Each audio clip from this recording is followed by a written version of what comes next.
खुलुमबाय बयखौबो आंनि सैथोनि लामा इउटुब चेनेलाव नोंथांमोन साफ्रोमखौबो खनसेबाव बरायनानै लाबाय आरो जोंनि बासायगिरि फोरबो जिसु ख्रिस्टनि गोथार मुङाव साफ्रोमनोबो अननाय मोजां मोननाय खुलुमनाय गोजोननाय जासिहरबाय गोजोन्थों। आरो बे समावहाय नोंथांमोननि गेजेराव मोनसे टपिक लानानै फैदों आरो बे टपिकआनो जाबाय सोलायग्रा गोसोआ इसोरनि नङा। सोलायग्रा गोसोआ इसोरनि नङा। जों बे टपिकखौ जों दान्दिसे इसोरनि बाथ्राया जोंनाव मा फोरोंदों मोनसे टपिकखौ जोङो फरायनानै खोनासंनो रमनि 8 अध्याय 8 पदखौ जों फरायनानै खोनासंनि। जोङो थार बाइबेलाव जोङो नुनो मोनो जायफ्रा गावसोरनि लुबैनाय बादि मावो बिसोरो इसोरखौ हामजाहोनो हाया। जायफ्रा गावसोरनि लुबैनाय बादिल' खामानि मावो बिसोरो इसोरखौ हामजाहोनो हाया। अनज्लायग्रा लोगोफोर, जों मानसिनि जिबना थांनानै थानायाव जायखि थाखोनि जाया मानो जों बेस्थ'। मानि बेस्थ'? जोङो जिब जुनारब्लाबो गावनि थांनानै थानायनि जिउ गोनां मात्रयैनो गासै इसोरनि सोरजिजानायाव जोङो मावनानै जाथारनांगोन। गावनि थांनानै थानायनि थाखाय जिब जुनारब्लाबो बे गांसो नागिर नागिर जानांगोन। दाउसिन दाउलाबाबो बे नागिर नागिर आहार खनजानांगोन, फिथाइ सामथाइफोर जानांगोन। मानसियाबो सम खालामनानै खस्थ' खालामनानै बियो जिउ खुंनानै थानांगोन। बेनि गेजेरावसो जों थांनानै थानो हागोन। जों बेनि गेजेरावसो थांनानै थानो हायो। बेयो मोनसे जोंनि सांसारिक जिबनाव थांनानै थानाय न'खर फेमिलिफ्राव थांनानै थानो थाखाय जोंनि मावनानै जानायनि मोनसे थांखियावहाय जोङो सहैनो थाखाय जोंनि बेस्थ'था माखासे जोंनि जिबनाव फैयो।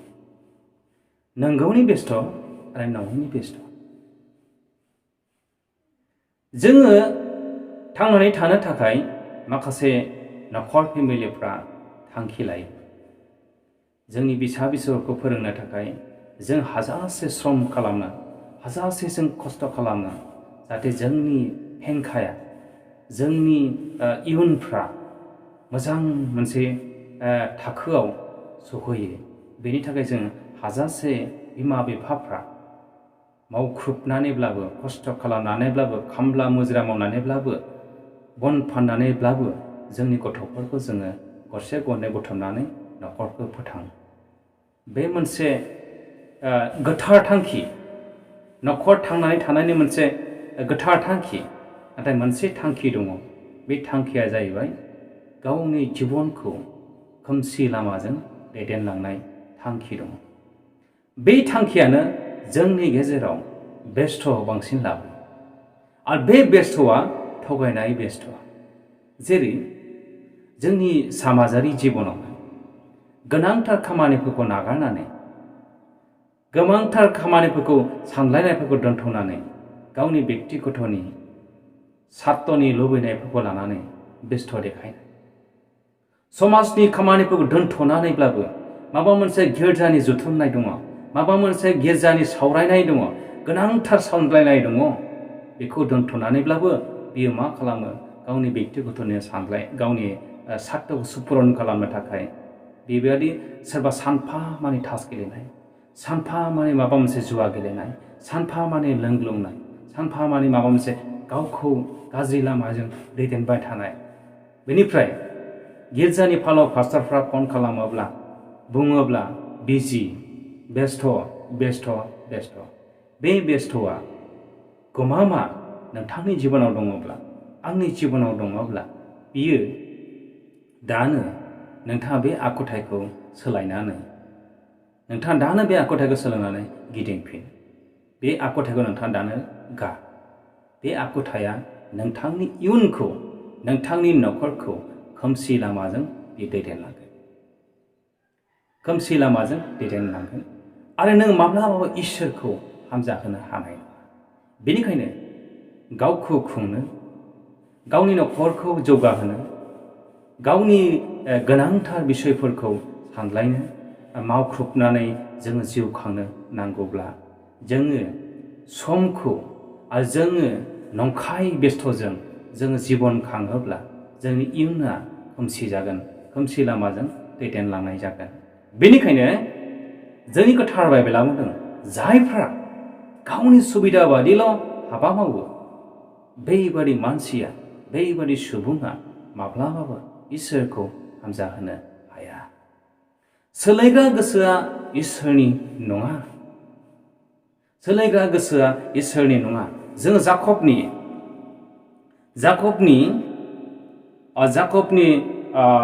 सारि अयथा 7 पदखौ जों फरायनानै खोनासंनि। बेनिखायनो नोंसोरो इसोरनि सिङाव गं, सैताननि जिङा गसं, अब्ला बियो नोंसोरनिफ्राय खारलांगोन। जोङो इसोरनि खाथियाव थानो नांगौ, इसोरनि सिगाङाव गंनो नांगौ, जोंनि थांखिफ्रा गोथार जानो नांगौ, फोरबोनियाव हामजाजाथाव जानांगौ। अब्ला नोंथांनि खोमसिखौ, अब्ला नोंथांनि दुखुखौ, अब्ला नोंथांनि निदानखौ, अब्ला नोंथांनि खैफोदखौ इसोरा गावनो गोजान खालामो। आरो नोंथाङा दानो गिदिंफिनाब्ला नोंथांनि खाथि बिसारो सैताना नेरनाय सिंहबादि बियो मनग्लबनो नोंथांनि गोसो, नोंथांनि नखराव बियो दङ। जों मानसिनि जिबनखौ नस्थ' खालामनो थाखाय बिसारो सैताना बेबादि आखुथाइजों जोंखौ मनग्लबनो हास्थायगासिनो दङ। जोङो फर एग्जाम्पल जिबौनि आखुथाइखौ नोंथांमोना मा मिथिगौ? जिबौआ मेख्रेबनो रोङा। जिबौआ सान हर बियो नायैनो बियो हान्थियो, नायैनो बियो मानबायो। जिबौआ बियो गन्थं गैया। जिबौआ सालायानो गन्थं। बेबादि जुनारनि समान सैताननि आखुथाया। बेनिखायनो जों गावनि जिबनखौ नस्थ' खालामनो थाखाय नङा, गावनि जिबनखौ सोलायनायजों, जोंनि गाज्रि आखुथाइनि गेजेरजों जों नस्थ' खालामोब्ला इयुन संसाराबो, जोंनि लामाया नस्थ' जागोन। इसोरा बे बाथ्रानि गेजेरजों जों बयखौबो बोर होथों।